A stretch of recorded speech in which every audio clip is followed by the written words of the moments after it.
Señor Jesús, tu Espíritu Santo es un espíritu de revelación, un espíritu de oración, de alegría y de paz. Y es por amor que tú nos regalas todos tus carismas. Señor Jesús, ilumínanos sobre el discernimiento carismático. Enséñanos también cómo tu Espíritu actúa personalmente en nosotros, por nosotros y a través de nosotros, en tu pueblo, para que podamos cooperar mejor con él y permitir a esos dinamismos que son los carismas que se manifiesten en nosotros para la liberación de tu pueblo. Todo lo que revelas, Señor, lo revelas para el bien de tu pueblo, para el bien de las personas y para gloria tuya, al vernos en un estado de santidad más grande, con más poder para la acción, para manifestar la gloria y la victoria de Cristo en nosotros. Amén.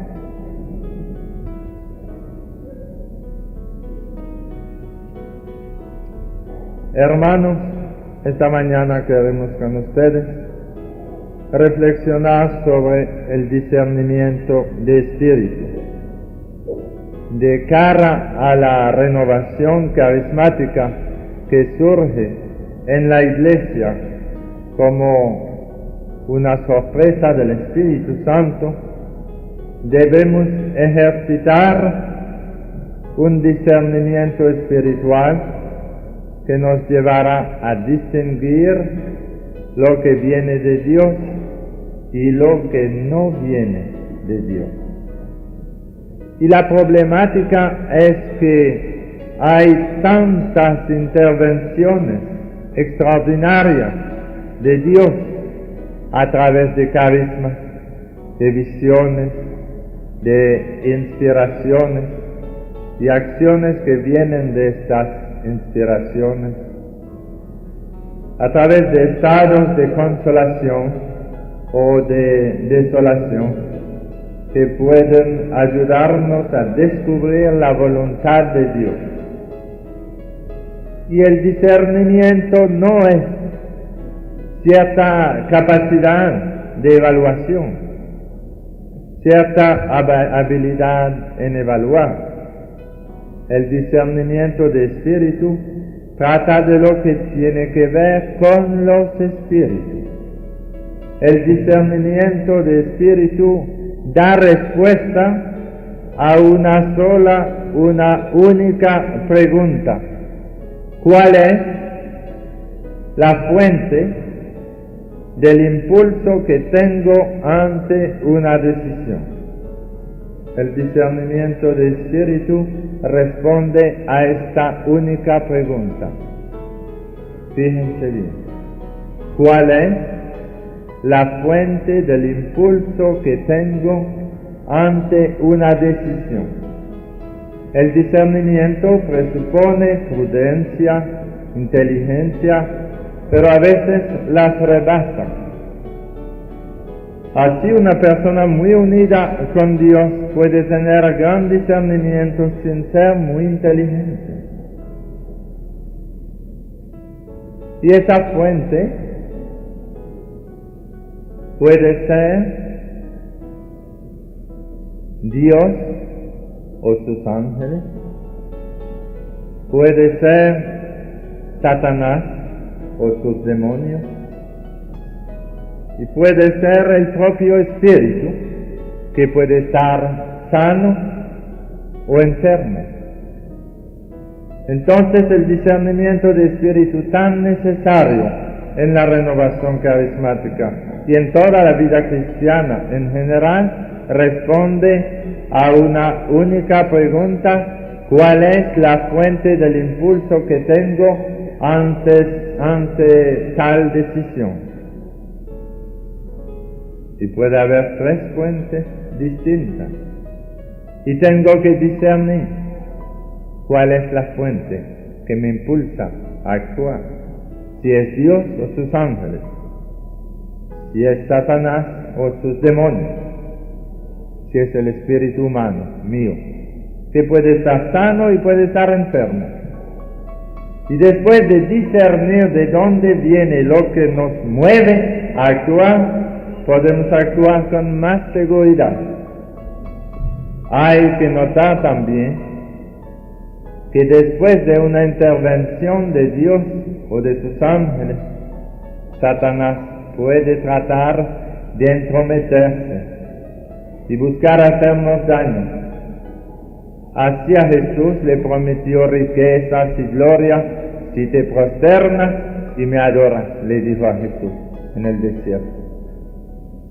Y en los momentos más santos de tu ministerio, de tu apostolado, tú tienes que estar atento y seguir discernimiento, porque puede tratar Satanás de meter su cuchara, de impulsarte en una línea que no es de Dios, a través del orgullo, a través de alguna tentación de vanidad. Satanás es capaz de venir a confundirte a través del deseo de dinero, de popularidad, de lo que sea. Hay 3 formas de discernimiento. 3 formas de discernimiento, que son el discernimiento natural, nosotros lo llamamos muchas veces el sentido común. El discernimiento natural, toda persona normalmente sana lo tiene, pero algunos tienen más que otros. Algunos tienen un discernimiento natural muy agudo, un sentido común tan maravilloso que tratamos de consultarlo en muchas decisiones. Esta es una forma de discernimiento. Otra forma, la segunda, es el arte cristiano de discernimiento, que esto es una ciencia. Este es un arte, se adquiere a través del estudio, de la reflexión y en la oración. Uno puede adquirir el arte cristiano de discernimiento. Y la tercera forma es el carisma de discernimiento. El discernimiento carismático no se adquiere, se recibe gratuitamente, como el don de lengua, como el don de profecía, como el don de sanación. Así se recibe el carisma de discernimiento. Ahora bien, hermanos, como les decía, la primera forma, el discernimiento natural, toda persona sana mentalmente lo tiene, pero algunos lo tienen a un grado más elevado. Y ustedes se dan cuenta que es un gran don del Señor, el discernimiento natural. Por ejemplo, 2 locos que están trabajando juntos pueden hacer tonterías. De una vez uno se da cuenta que algo está fallando. Había 2 locos en el manicomio en Quebec que estaban pintando una pared. Y los locos a veces pueden trabajar, pero hay que tener cuidado siempre, ¿verdad? Y ellos estaban pintando una sala al interior del manicomio. Y un loco estaba abajo agarrando bien la escalera y el otro estaba arriba pintando. Y el de abajo le dijo al loco de arriba: agárrate de la brocha que yo voy a mudar la escalera. Algo estaba fallando, ¿verdad que sí? Agárrate de la brocha. No tenía sentido común. Ustedes han visto cosas así. No hay que dar muchos ejemplos, pero hay que dar gracias a Dios porque nos ha dado un discernimiento natural. A toda persona normalmente equilibrada, sana, tiene ese discernimiento natural que nos ayuda a orientar la vida. Ahora, la segunda forma, el arte cristiano del discernimiento. Esta es la forma que todos nosotros, todos ustedes, debemos tratar de adquirir, de perfeccionar. El arte cristiano del discernimiento lo debe tener toda persona que quiere avanzar en la vida cristiana, hacer algún apostolado. Debemos tratar de discernir lo que Dios quiere, lo que viene de Dios, lo que es la fuente del impulso que tenemos, si viene de Dios o no, si es nuestra imaginación o si es de Dios. El discernimiento espiritual siempre ha ocupado una posición central en la vida cristiana. Existe una necesidad continua de abrirnos al Espíritu, de tratar de discernir lo que Él quiere de nosotros, de ser sensitivos a las diversas maneras en que Él puede manifestarse. El Espíritu Santo siempre habla y nosotros por nuestra parte siempre debemos desear escucharle. Más aún, debemos saber cómo escucharlo. Nos dice el cardenal Suena en su maravilloso libro Un Nuevo Pentecostés, nos dice: creo con toda el alma que nos encontramos en presencia de una gracia de elección para la Iglesia, si es que acertamos en captarla, marcar su ruta desde el interior y preservarla de los falsos modos que no cesará de suscitar en ella el maligno, consiguiendo en cambio que penetre en ella como un renacer de primavera. Hablando de la renovación carismática, decía el cardenal Suena que debemos buscar conseguir que penetre esta renovación en la Iglesia como un renacer de primavera.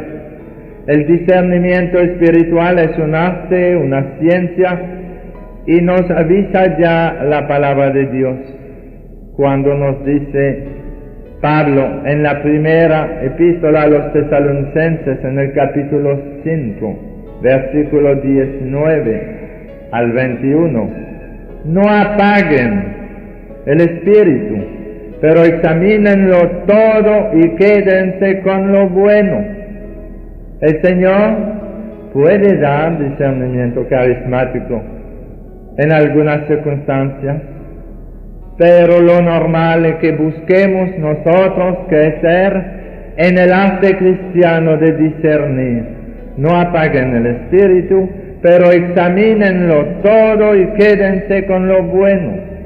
Hay cosas que no tienen sentido y Dios no se contradice. Dios, que nos da un discernimiento natural a los humanos, no nos va a impulsar a hacer cosas que contradicen el sentido común. Lo rebasa, pero no lo contradice. Y nosotros debemos examinarlo todo. Da pena, hermanos, ver en los grupos carismáticos personas que pierden el control, exageran. Había una señora en Santiago de los Caballeros, en nuestro país, en la República Dominicana, que había recibido algunos carismas, y ella estaba tan feliz con sus carismas que hacía anuncios de sus carismas como un vendedor de carro Datsun o Toyota, y ella andaba diciendo: yo tengo todos los carismas, y un orgullo tremendo tenía porque había recibido algunos carismas. Y un día yo le dije: bueno, doña, usted tal vez tiene muchos, pero no los tiene todos. Dice ella: ¿y cuál me falta?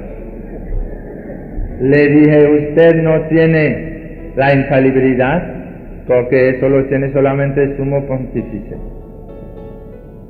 Un carisma que tiene el Papa, porque Jesús le dijo a Pedro: tú eres Pedro, y sobre esta piedra edificaré mi iglesia, y las puertas del infierno no la vencerán. Y el único hombre en el mundo que tiene el carisma de infalibilidad es el vicario de Cristo en la tierra cuando decreta un dogma de fe o de moral, solemnemente. No se puede equivocar y no puede tampoco engañar a la Iglesia, porque el Señor le da la infalibilidad cuando se trata de un dogma de fe o de moral. Y la pobre no tenía por lo menos le falta uno. Le faltaba otra cosa también, le faltaba un poquito de humildad.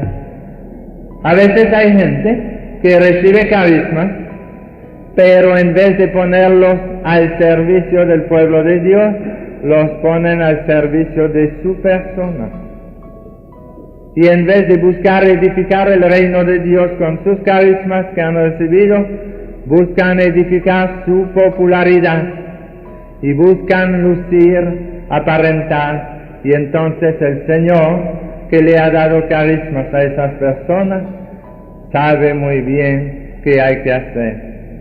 Él hace lo que ha hecho con el pan, lo tomó, lo bendijo y lo rompió, y ustedes verán en el ministerio carismático, en el mundo entero, personas que habían sido tomadas por el Señor, habían sido bendecidas por el Señor, y viene un momento en que el Señor los tiene que romper porque se hacen demasiado grandes y son demasiado orgullosos y ya están sacando provecho de la gloria de Dios, y no podemos nosotros apropiarnos de la gloria de Dios. Y el Señor, que sabe muy bien cómo tratarnos, nos rompe como rompe el pan, lo tomó, lo bendijo, lo rompió y lo dio a sus discípulos. Y son muchos en el mundo entero los que han recibido carismas y pasan momentos de dificultades grandes, y algunos se desaniman y otros lloran y dicen que lo que me pasa es que el Señor te está rompiendo, porque tú eras demasiado grande para que te pueda dar a sus discípulos. Tú los espantabas y el Señor tiene que romperte como rompió el pan. Yo conozco un hombre llamado José Lezard, que es un diácono casado, que fue llamado por el Señor en la renovación carismática, de tal forma que él, siendo rico, un hombre de mucho dinero y con una familia de 7 hijos, ha sido llamado después del bautismo en el Espíritu Santo, de tal manera que poco a poco, con un director espiritual que es el padre, el abad del centro de carismático de Pecos, en New Mexico, con la dirección de un abad benedictino, ese José ha ido dejando poco a poco su dinero en manos de los pobres, y en el espacio de 1 año y pico el Señor lo ha ido despojando de todo, y el Señor le pedía entregar todo y vivir de la providencia. Y él, de común acuerdo con la esposa, ha ido entregando a los pobres y a las obras de bien todo su dinero, su casa, su carro, para ser en el mundo un testigo de la providencia. Y el Señor nunca le ha fallado, y el Señor lo ha llenado de bendición de toda clase, y al principio le ha ido muy bien, y el Señor le regaló carismas y poder extraordinario, y él, despojándose de todo, hasta de su casa y de su automóvil, se fue a vivir en una casita alquilada, y cada día el Señor le hace llegar el dinero que necesita para vivir él y su familia. Y él trabaja y da retiro. Él trabaja en un apostolado en muchos países.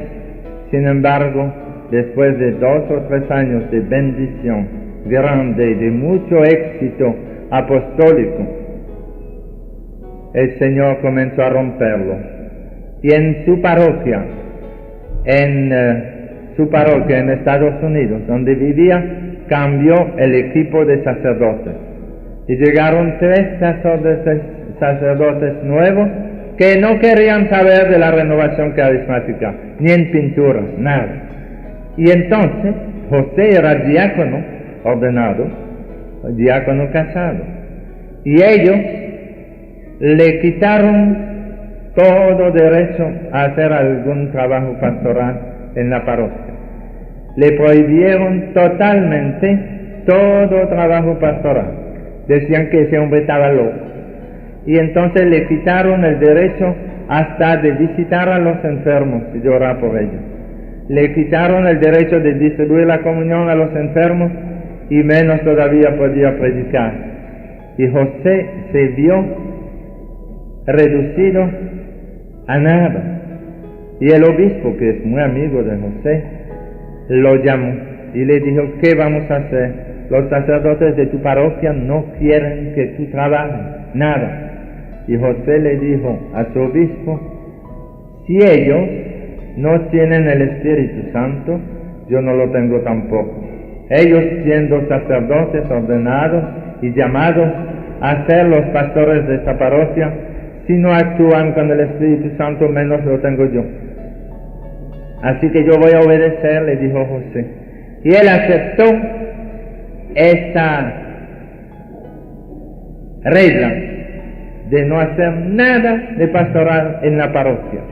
Durante 4 años sufrió muchísimo. Cuando salía a otro sitio, él podía hacer algo, pero la prohibición era en su parroquia, con su párroco y sus vicarios.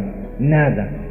Y él aguantó eso durante 4 años, creciendo en la humildad y creciendo. Y el año pasado hubo confirmación en su parroquia y el obispo fue a presidir la ceremonia de la confirmación. Y delante de todo el pueblo reunido en la iglesia Sagrado Corazón, una iglesia repleta de gente, el obispo llamó a José, le dio un abrazo de un verdadero papá y le dijo a José delante de todo el mundo: José, lo que necesitaba, lo que más necesitaba mi diócesis era de un testimonio de obediencia. Y tú lo has dado. Hoy te pido que vuelva a tu ministerio de diácono. Y en la confirmación, José ayudó al obispo como diácono y volvió a comenzar su trabajo. Después de 4 años de obediencia absoluta. Y ahí fue cuando José, contento, alegre, llamó a su director espiritual y le habló al abad de Pecos contándole lo que estaba pasando, y el abad de Pecos, muy contento también, abrió la palabra de Dios para pedir al Señor que le orientara qué es lo que había pasado.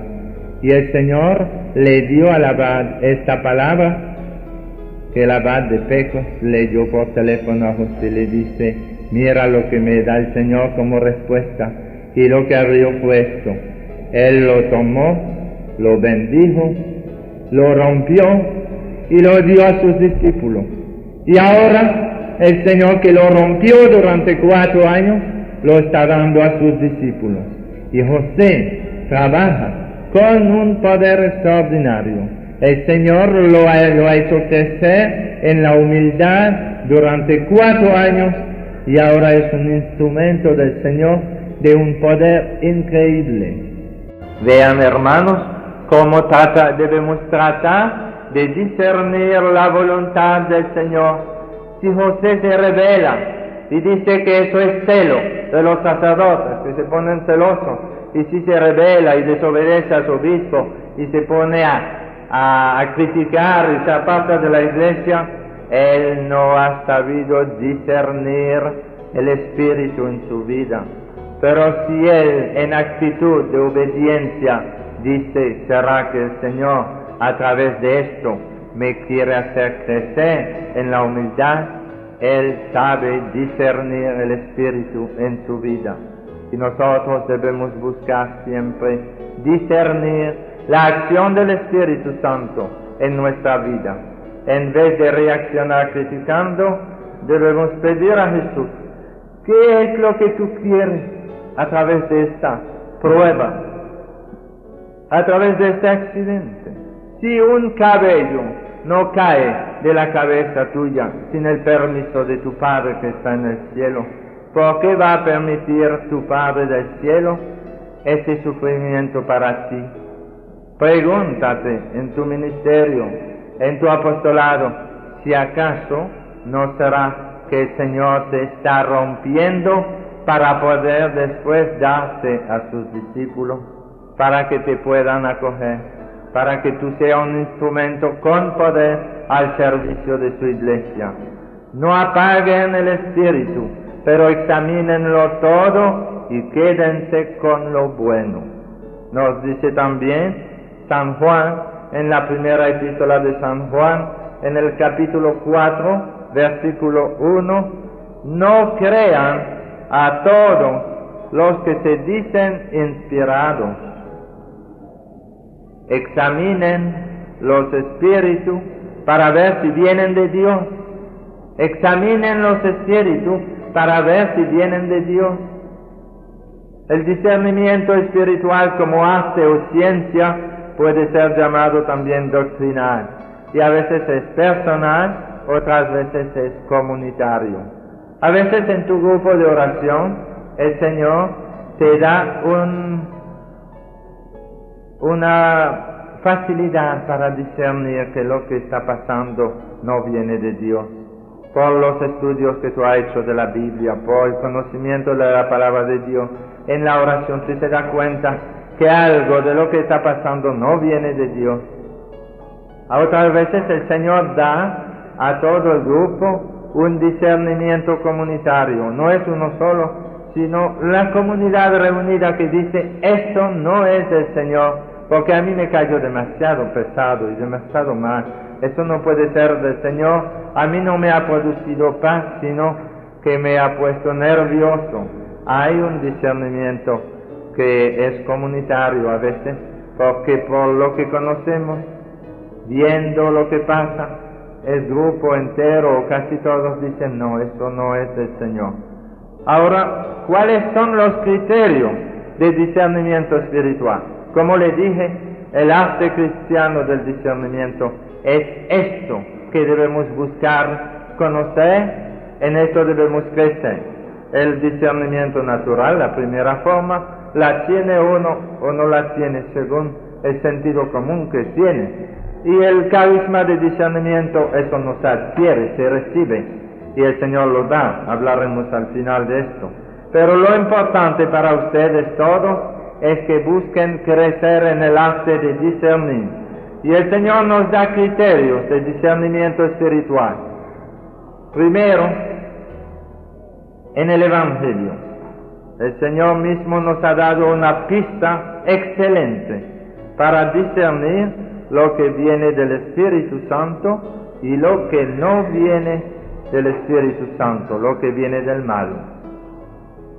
Y este criterio de discernimiento es básico y lo encontramos en el Evangelio según San Lucas, en el capítulo 6, versículo 43, cuando nos dice el Señor, no hay árbol bueno que dé fruta mala, ni al revés, árbol malo que dé fruta buena.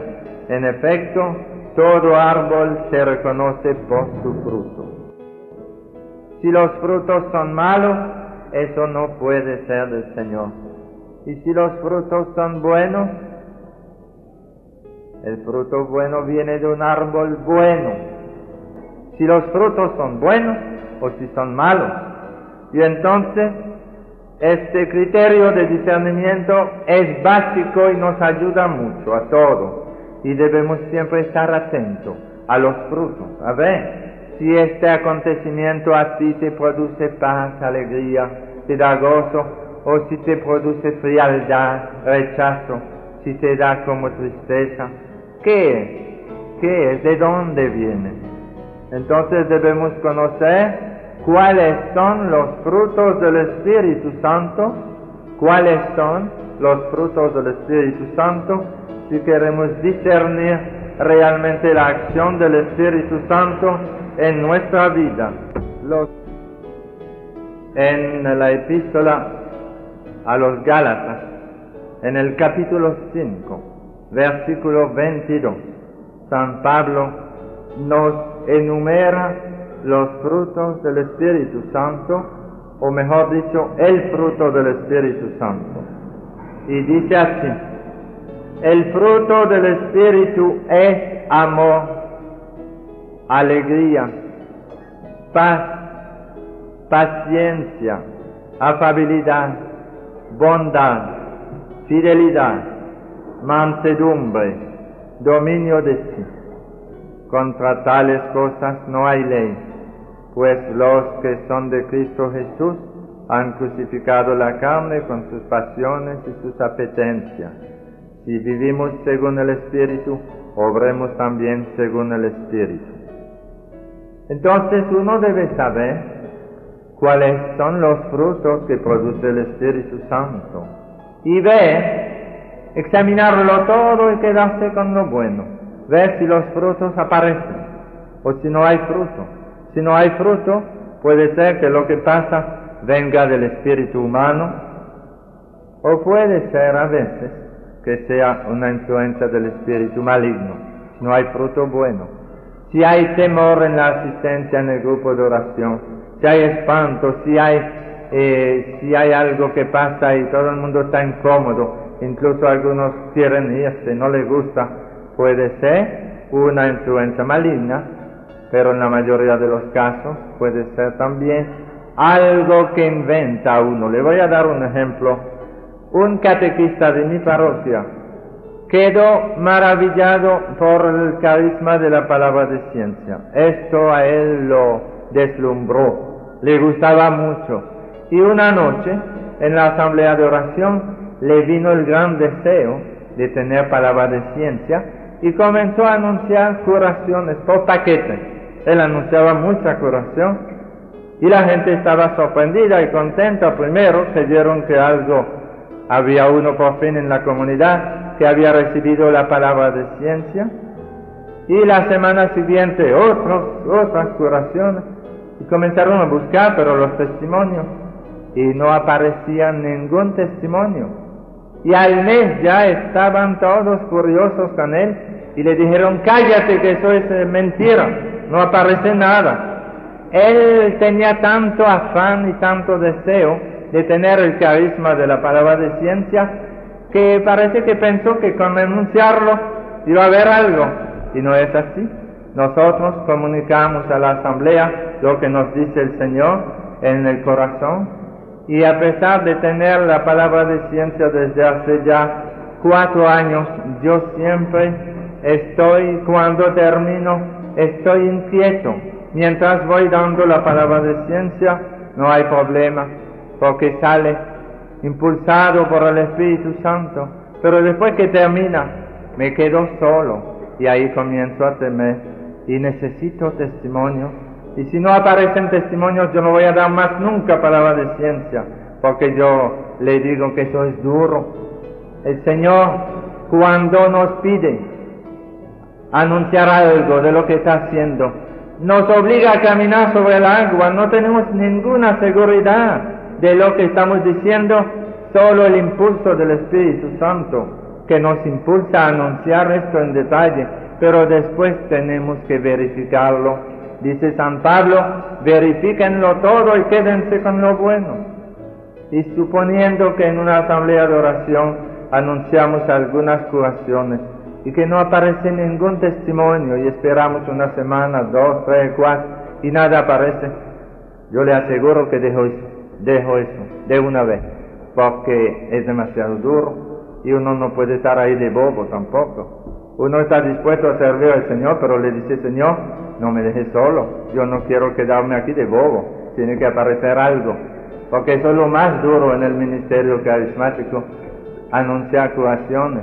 Es una forma de ministerio, ¿verdad?, para la edificación de la fe de la iglesia, pero tenemos que verificarlo todo y quedarnos con lo bueno. Suponiendo que aquí Anoche, cuando pedí a la gente que algunos de los que sentían curación se manifestaran, suponiendo que nadie levanta la mano, nadie. Ay, si hubiéramos quedado mal, Señor.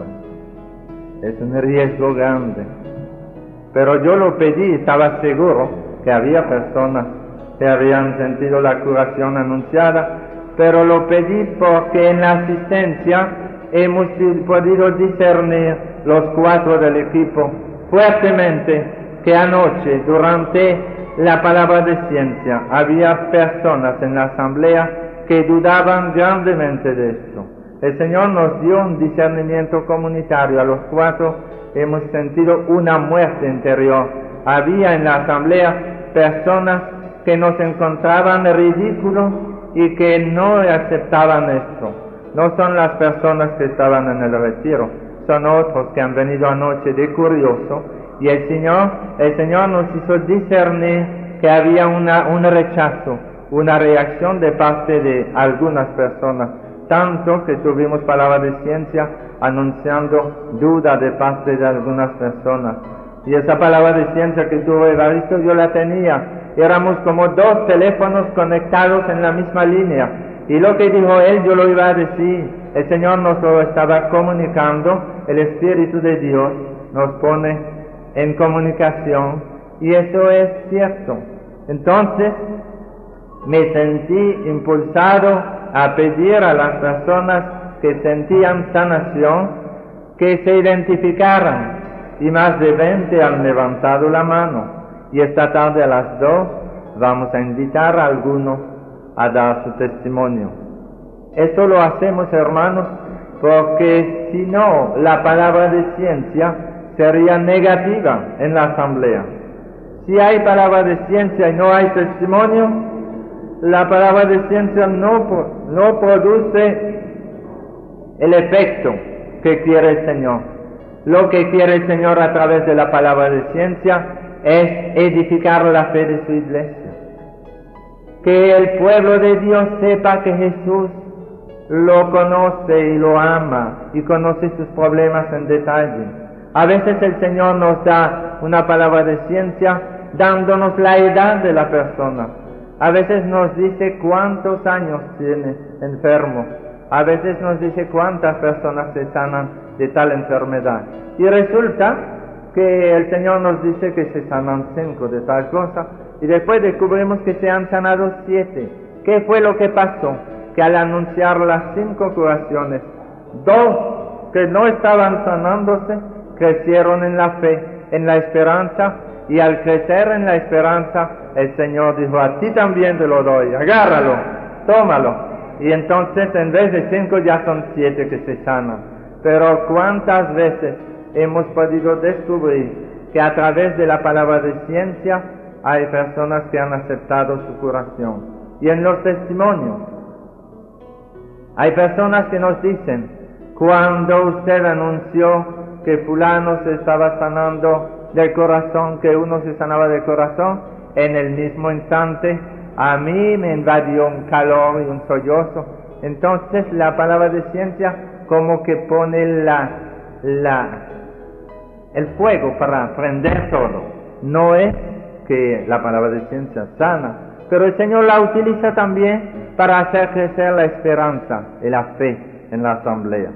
Hay que discernir todo. No vamos a pedir hoy que se verifiquen todas las palabras de ciencia que ayer anoche nos dio al equipo el Señor.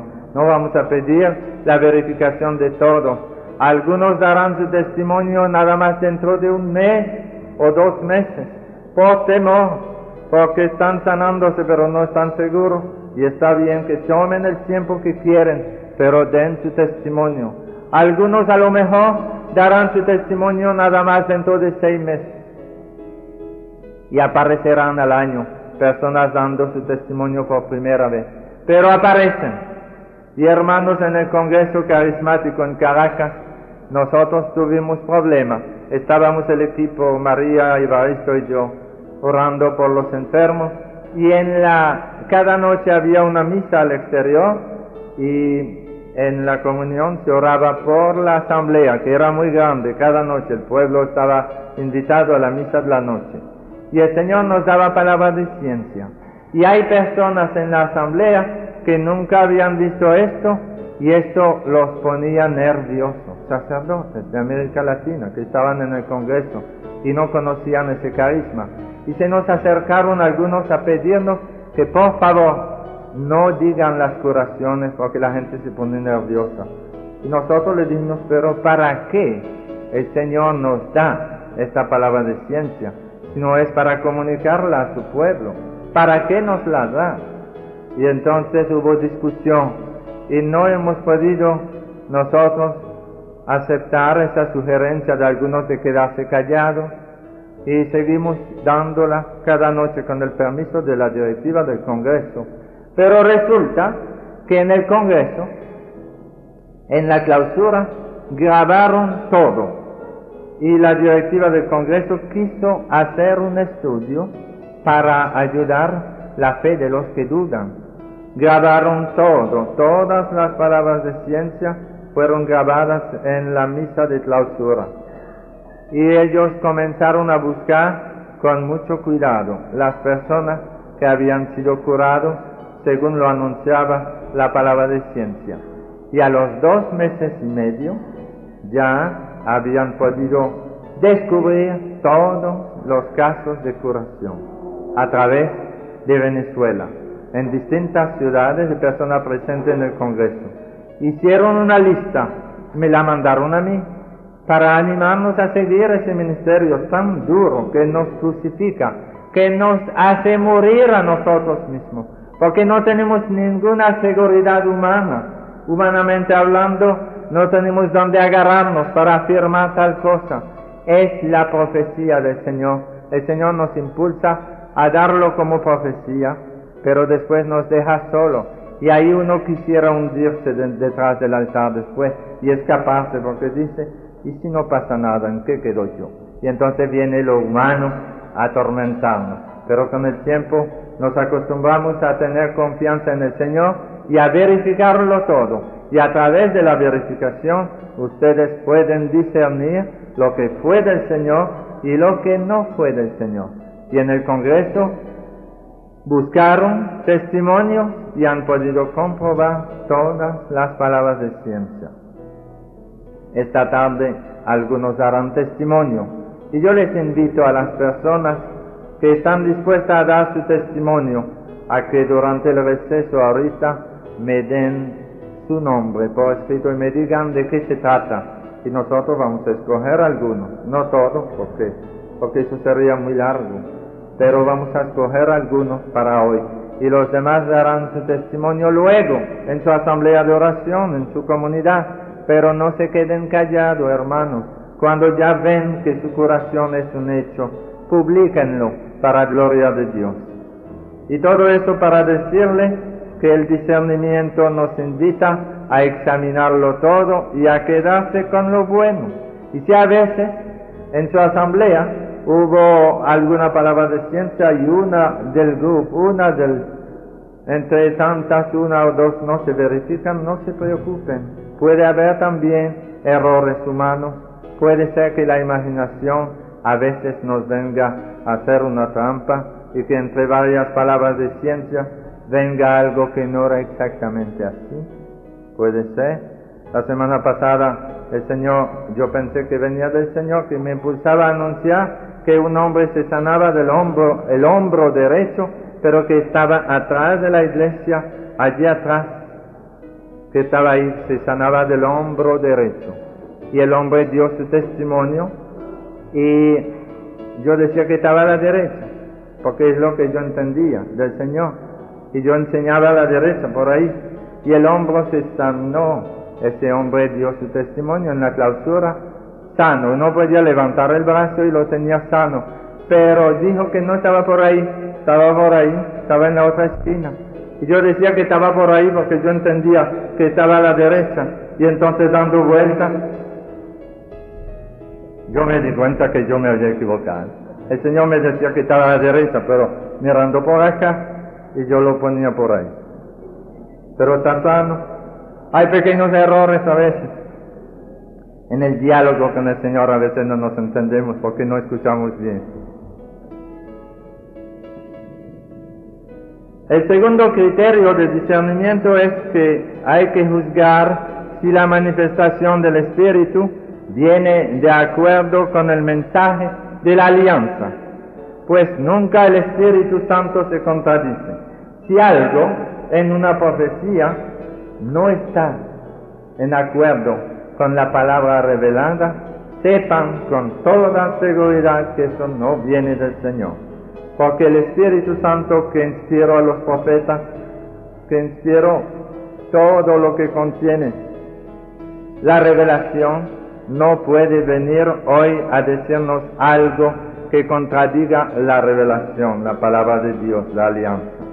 Este es un criterio, conocer la Biblia y ver si la profecía, el mensaje que se da, si está en acuerdo con la Biblia o no. Otro criterio supremo es nuestra actitud con Jesucristo.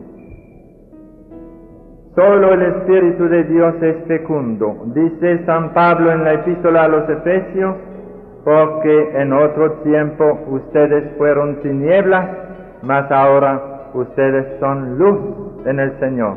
Vivan como hijos de la luz, pues el fruto de la luz consiste en toda bondad, justicia y verdad. Examinen qué es lo que agrada a Dios y no participen en las obras infructuosas de las tinieblas, antes bien denúncienlas.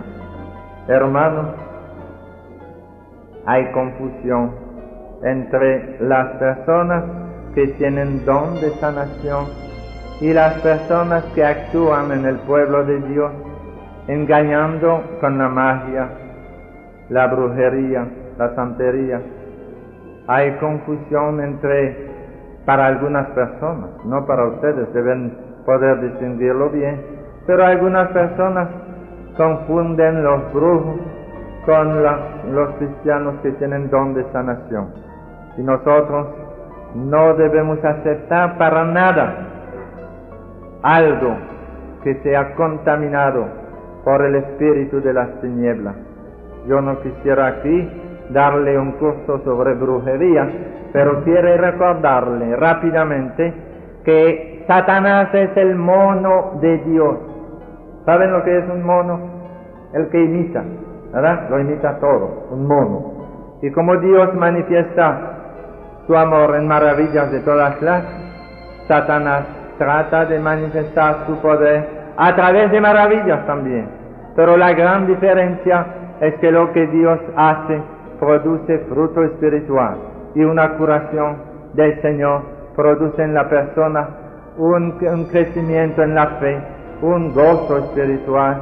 Quieren publicarlo, quieren dar testimonio del Señor, y la curación que viene a través de los espiritistas, a través de los brujos, la hay. Yo conozco gente que han sido sanados físicamente con el poder de Satanás, eso es una realidad, pero no produce fruto espiritual.